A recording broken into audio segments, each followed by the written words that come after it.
tadi sempat bilang banyak kejanggalannya apa sih yang membuat Teteh tuh? Kayaknya udah ada banyak beberapa berita yang naik ya, kejanggalannya yang masih ngeganjel dalam diri aku itu lebih ke gini loh. Kalau misalnya meninggalnya karena tsunami, gempa bumi, ya udah musibah. Aku juga tahu kalau ini udah garis takdir. Aku tahu karena nggak mungkin kalau misalnya semua bahkan daun jatuh pun itu udah rencana Tuhan gitu. Tapi aku masih nggak terima hal ini tuh masih bisa lebih cepat lagi ditanggulangi sebenarnya ya kalau semuanya dijalankan dengan benar. Tapi ternyata tidak sesuai gitu, yang membuat terlambatnya evakuasi gitu. Memang aku sadari air itu cepat banget masuk, tapi kalau aja dari awal sudah ada yang aware dan tidak ada yang namanya keterlambatan dalam evakuasi, pasti bisa diminimalisir lah, minimum udah dua-duanya keluarga saya gitu maksud saya. Ini berarti lebih ke human error atau lebih ke human error pasti. Kelalaian juga ya Teh? Iya, karena aku dengar saat dari pengakuan papa dan adik-adikku yang di sana yang selamat dalam kecelakaan, diduga awak kapal minum saat malam sebelum tidur, karena adik saya melihat ada beberapa botol bir. Dan adik saya kan baru pertama kali ke sana, jadi karena nggak tahu juga, siapa tahu juga di situ ada beberapa alat di sana, saya juga nggak tahu. Ini masih praduga tak bersalah ya memang. Makanya kenapa saya limpahkan ke kuasa hukum saya. Untuk lebih jelasnya lagi mungkin biar papa saya aja. Yang jelas itu, yang jelas ketika di Pulau Pulau Kalong itu udah banyak kapal yang berhenti di sana juga. Nah, saya melihat ke kabin nakoda itu memang ada 1 botol Shopee sama 2 botol bir itu. Nah, Shopee itu adalah minuman keras khas NTT. Itu sangat keras. Kalau kita bakar dengan korek aja langsung nyala. Nah, itu yang menyebabkan seseorang jadi pusing dan keinginan untuk tidur lebih kuat. Nah, pada saat saya rasakan itu jam 3 itu kapal mulai bergerak dari Pulau Kalong. Karena saya sebenarnya meskipun tidur itu masih gampang mendengar. Nah, kapal jam 4 itu berhenti. Jam 4 berhenti. Nah, baru saya lihat keluar gelap gulita, nggak ada penerangan dari kapal yang ada. Jadi saya melihat kapal itu memang sendirian, nggak ada kapal yang lain. Padahal waktu dari Kalong itu ada 38 kapal yang sama-sama bersandar untuk melihat Kalong keluar dari pulau. Nah, jadi ketika jam 5:08 saya tanya ke kaptennya, sudah sampai Padarkah? Kapten bilang, belum Pak, kita kembali lagi, katanya gitu. Loh, kenapa? Cuaca buruk, angin terlalu keras. Padahal kalau dilihat di BMKG itu kecepatan angin hanya 40 km per jam. Jadi ya kalau kecepatan itu kayak kita naik motor kecepatan 40, yang menerpa kita itu kan nggak terlalu keras itu maksudnya. Nah, ini hanya saya katakan hanya excuse dari ini nakoda aja agar tidak melanjutkan ke Padar. Ya. Terima kasih sudah menonton video ini. Jangan lupa subscribe dan aktifkan lonceng notifikasi supaya kamu nggak ketinggalan video terbaru dari Green.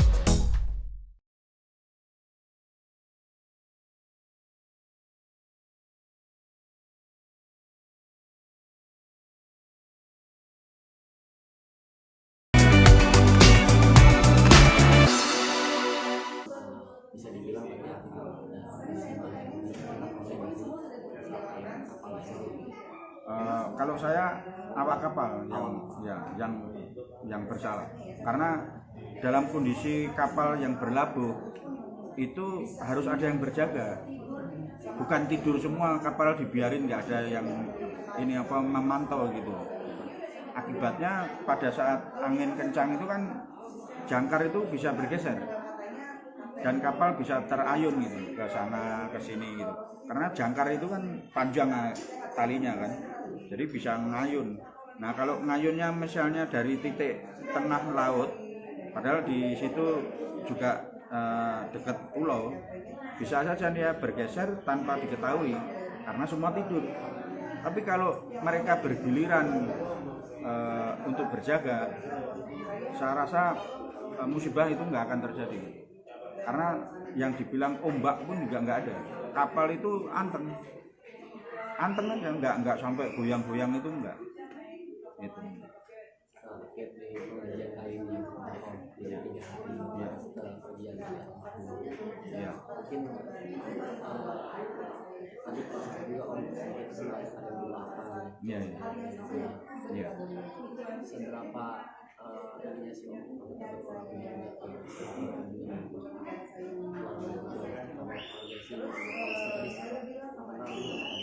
Ya, memang saya ini di lingkungan ini orang yang paling lama. Jadi sejak 98 saya udah tinggal di sini, dan kebetulan juga dibilang sebagai tokoh masyarakat. Makanya begitu mendengar musibah ada di keluarga saya, semua pada simpati kan. Ikut simpati datang kemari. Dan ini sebenarnya saya surprise juga, karena biasanya kalau kita tahlilan itu paling hanya 20 orang, 25 paling gitu, nggak pernah lebih dari 40 gitu.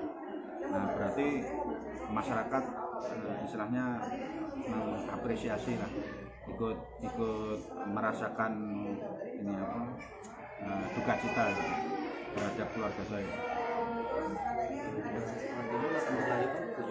Ya, setelah 7 hari nanti dilanjut 40 hari, baru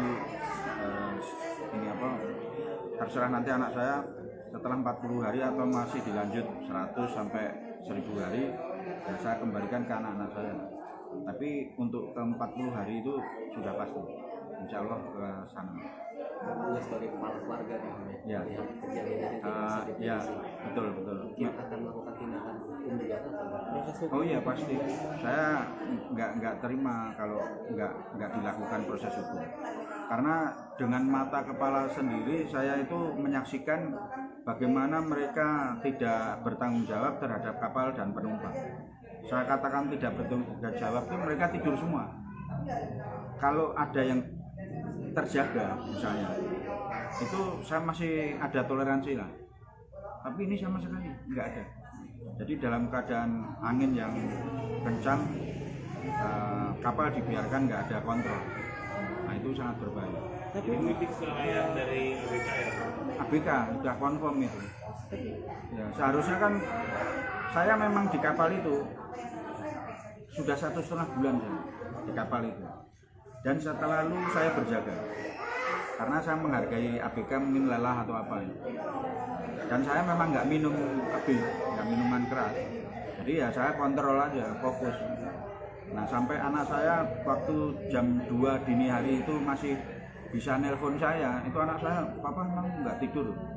Nah saya gimana bisa tidur, semua kru kapal pada tidur. Saya sampai gitu. Bahkan ketika kapal yang saya naikin itu mau ketabrak sama kapal lain, saya masih bisa menghalau gitu, supaya nggak nusuk. Jadi kapal itu saya pakai kaki, saya tahan gitu. Kalau mesin kapal besar karena dia ngapung, jadi kalau kita dorong juga kedorong itu, bukan kayak di darat kan gitu. Kalau di laut memang lebih ringan sih. Nah itu yang saya ikutin ya, dan saya memberi saran kepada grup itu. Jadi di kru kapal itu ada grup WhatsApp yang untuk mengkomunikasikan, koordinasi kayak gitu. Nah saya ngasih saran, bahwa kalau bekerja itu harus ada yang berjaga gantian. Kalau mau istirahat silahkan, tapi harus ada yang berjaga, bukan semua tidur gitu. Sehingga kalau ada kapal berpindah itu langsung ketahuan. Ini sama sekali enggak. Tapi Ya, kelalaian. mohon maaf memang benar pada saat itu memang kru itu habis kami minuman keras gitu kan, Ya. karena ada botol segala macam. Ya, kenapa saya katakan demikian? Karena ketika kita mau berlayar, itu tuh kapten bilang, bos, keluarga bos kan ikut nih, nah, kita pesta dong, beli bir. Nah, sama anak saya dibeliin bir di satu kotak itu yang C24 itu. Nah biasanya kalau nggak ada bir, mereka itu minum kopi. Nah ini saya perhatiin kok kopi tumben ini nggak ada yang minum gitu, semua bir. Jadi kan ada 6 kru. Kalau ada 6 kru kan berarti masing-masing 4 botol dong. Nah itu. Bang, sampai saat ini ada permintaan maaf mungkin dari para kru gitu menyampaikan kepada Om atau pada mohon maaf kabur atau gitu. Hanya satu orang dari KKM, kepala kamar mesin, yang datang ke rumah duka ya. Itu ya permintaan maaf lah.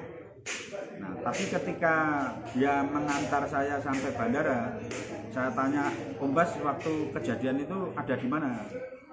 Nah, dia ngomong tidur di kamar mesin. Langsung saya balikin, kalau tidur di kamar mesin kan apa enggak menyelamatkan anak istri saya bilang itu.